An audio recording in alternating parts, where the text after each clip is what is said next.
2007-ci il təvəllüdlü Elgün İbrahimov 12 may tarixində qətlə yetirilib. Bu faciə gənc bir həyatın vaxtsız yarımçıq qalmasına, bir ailənin ocağının sönməsinə səbəb olub. Baş verən hadisə cəmiyyətdə ciddi müzakirələrə yol açıb, bir sıra sualların meydana çıxmasına səbəb olub. Bugün biz bir Elgün itirdik. Sabah yeni faciələrin baş verməməsi üçün cəmiyyət olaraq düşünməliyik.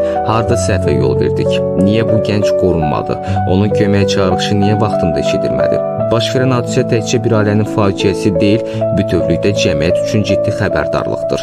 Gəncin həyatına son qoyan zorakılıq əslində bir çoxumuzun görməzdən gəldiyi və göz yumduğumuz problemlərin acı nəticəsidir.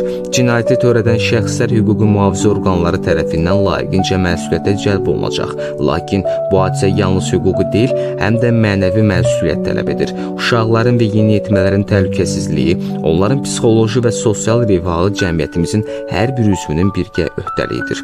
Valideynlər, müəllimlər, ictimai qurumlar, hər bir vətəndaş belə faciələrin qarşısının alınmasında birgə məsuliyyət daşıyır. Gənclərimizin təhlükəsiz, sağlam və milli mənəvi dəyərlərə əsaslanan mühitdə böyüməsi üçün hər kəs davamlı və ardıcıl şəkildə səylərini artırmalıdır.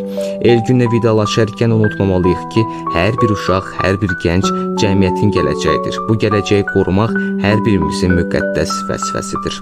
Elgün İbrahimovun valideynlərinə dərin hüznlə başsağlığı verir. Bu ağır itki ilə bağlı onlara Allahdan səbir və güc diləyirik. Qəlbimiz və dualarımız sizinlədir. Allah rəhmət eləsin.